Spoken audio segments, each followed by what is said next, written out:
대학교 졸업하고 개발자로 5천만 원 받고 일할 수 있다고 하면 이거 바로 지원서 작성하러 가야 하는 거 아닌가? 안녕하세요, 메이크센스입니다. 오늘은 데이터 엔지니어로 근무하면서 그냥 넘어갈 수 없는 뉴스를 가지고 왔습니다.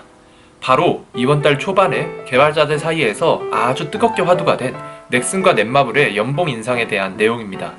사실 그냥 그런 일이 있었나 보다 하실 수 있는 분들도 있겠지만, 관련 업종에서 근무하고 계시고 이직의 가능성을 가지고 계시는 분들이라면 그냥 지나칠 수 없는 소식이었죠. 혹시 아직 이 소식을 잘 모르는 분들이 계실 것 같아 간단하게 관련 소식을 말씀드리자면, 2월 1일 넥슨이 먼저 칼을 빼들었습니다. 바로 전 직원에게 800만원씩 연봉 인상을 하겠다고 발표한 것인데요. 그리고 2월 10일에는 넷마블에서도 동일하게 전 직원 800만원씩 인상한다는 뉴스를 발표했죠. 공식적으로 발표된 뉴스를 읽어보면 개발 직군 신입 연봉 초봉이 5천만원, 비개발 직군의 경우에는 4,500만원으로 인상된다고 합니다. 대학교 졸업하고 개발자로 5천만원 받고 일할 수 있다고 하면 이거 바로 지원서 작성하러 가야 하는 거 아닌가 싶은데요. 이번에 800만원이 인상된 초봉이 그런 거니까 기존에는 개발 직군 초봉 4,200, 비개발 직군 3,700 정도 받았을 거예요. 예전 기준으로 입사하신 분들도 800만원 인상된다고 했으니까 만족하고 근무할 수 있는 수준이 아닌가 싶습니다. 물론 어딜 가나 만족도는 개인의 차이가 있고 업무 강도나 분위기 같은 것도 같이 생각을 해봐야겠지만요. 연봉 800만원 인상이라는 것은 보통 이직할 때 올려서 가는 것 말고는 방법이 없을 것이라고 생각했는데 이런 경우도 있네요. 사실 3N이라고 부르면서 넥슨, 넷마블과 함께 3대 게임사라고 불리는 NC소프트에서도 분명 대응하는 움직임이 있을 것 같기는 합니다. 그렇기 때문에 커뮤니티 사이에서 NC는 1,000만원 올려줄 것 같다는 소문이 돌았는데 사실무근이라는 공식 발표가 있었고, 대신 3월에 연봉과 관련된 정식 검토가 들어간다고 합니다. 이 뉴스가 처음 딱 발표되었을 때 같이 근무하는 분들 사이에서도 당연히 화제가 되었습니다. 부럽다부터 시작해서 농담 반 진담 반으로 넷마블 자리 없나 하고 채용 사이트 검색을 해본다거나 하는 것이죠. 아마 연봉 인상 이후로 인력 이동이 많이 생기지 않을까 싶습니다. 가뜩이나 게임 업계는 한번 들어가면 그 안에서 이동이 빈번하게 일어나기 때문에 이번 기회를 통해서 실력 있는 분들이 넥슨이나 넷마블로 이직하려고 하시겠죠. 그리고 신입 채용의 경우에도 당연히 경쟁률이 많이 올라가지 않을까 싶습니다. 똑같은 일을 하면 월급 많이 주고 처우가 좋은 곳에서 일하고 싶은 것이 당연한 것이니까요. 그래도 다행인 것은 데이터와 관련된 직무는 기업의 수요가 아직까지도 꾸준히 계속되고 있다는 것입니다. 채용 사이트들을 잠시 둘러보기만 해도 DB 엔지니어라던가 데이터 분석가, 모델러, 그리고 더 나아간다면 머신러닝이나 AI 엔지니어까지 다양한 직무의 채용이 진행 중에 있더라고요. 물론 해당 채용 공고문을 클릭해서 들여다보면 관련 경력 3년 이상, 5년 이상 이렇게 조건이 붙어서 경력자들을 채용하는 경우가 많이 있습니다. 게다가 신입을 채용하는 경우에도 관련 기술이나 언어를 사용한 프로젝트 경험을 중요하게 보는 경우가 많죠. 그렇다면 저처럼 비전공자로서 이런 게임 회사에 취업하려면 어떻게 해야 할까요? 각자 가지고 있는 필승 전략이 있고 취업 노하우가 다를 수 있지만, 현재 회사에서 게임 서비스를 일부 지원하고 있기도 하고 이전에 게임 회사 몇 군데 면접을 보았던 경험을 토대로 저는 오늘 크게 3가지를 말씀드리고 싶습니다. 첫 번째, 비전공자분들도 하실 수 있다는 것입니다.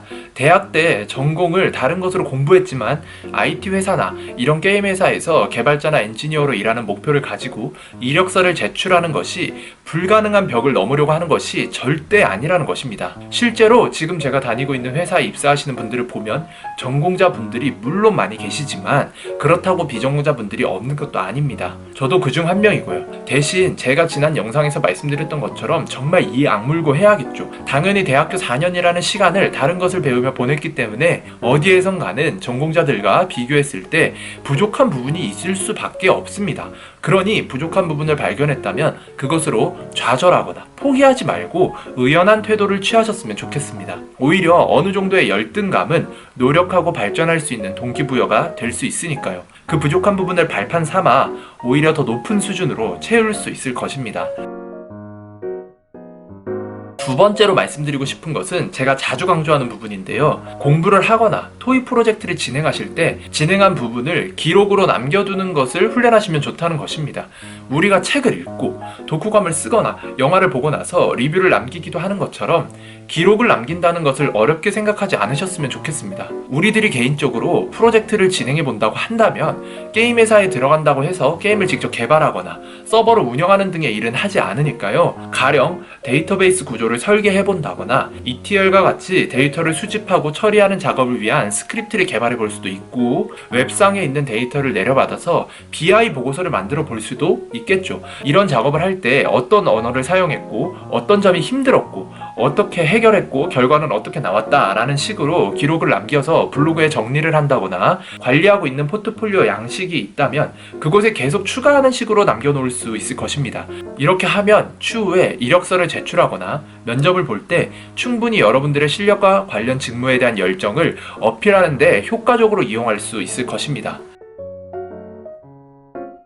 게임회사 취업을 준비할 때 마지막 세 번째로 말씀드리고 싶은 것은, 취업하려고 하는 회사나 부서에서 운영하는 게임을 직접 해보는 게 좋다는 것입니다. 사실 게임 회사를 준비 중인 분들이 궁금해하시는 것 중에 하나가 게임을 잘해야 하나요? 게임을 좋아해야 하나요? 이런 질문인데요. 물론 중독자 수준으로 게임을 해야 한다는 것은 아니지만 어느 정도 그 게임에 대한 이해가 있어야 하는 것은 사실입니다. 왜냐하면 데이터를 다루는 업무를 할 때 보게 되는 그 데이터들 모두가 유저의 실제 게임 플레이로 생성되는 것들이기 때문입니다. 실제로 저도 업무 요청이 들어와서 쿼리를 작성해야 하는데 도대체 이 칼럼의 값이 어떤 방식으로 찍혀 있는 것인지 이해가 안 되어서 직접 게임을 다운로드 받고 해본 경우도 있습니다.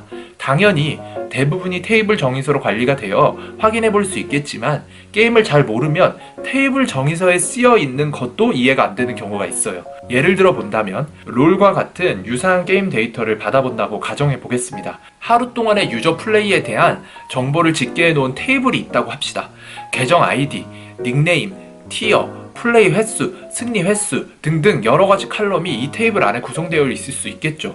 그런데 롤을 아예 잘 몰라서 티어가 도대체 무슨 뜻인지 모른다. 그러면 그때부터 곤란한 거예요. 왜냐하면 테이블 정의서를 열어보아도 설명에 티어라고 적혀 있을 것이거든요. 그런데 롤을 해본 사람이라면 티어가 뭔지 단번에 알 수 있을 뿐만 아니라 1부터 시작하는 코드 값으로 관리되는 칼럼이라고 할지라도 1은 아이언, 2는 브론즈 이런 식으로 들어오겠구나 하면서 척하면 척일 수 있는 것이죠. 그래서 게임에 대한 이해도가 업무 효율과 바로 직결되는 부분들이 실제로 있습니다. 게다가 버그와 핵 같은 것도 이 데이터를 보고 판단을 낼 수 있는데요. 예를 들어 게임 내 어떤 아이템이 5,000 골드다. 그런데 한 유저가 이 아이템을 구입한 시점의 획득 골드가 5,000원 골드가 안 됐었다. 이런 데이터가 있다고 하면 수상한 것이거든요.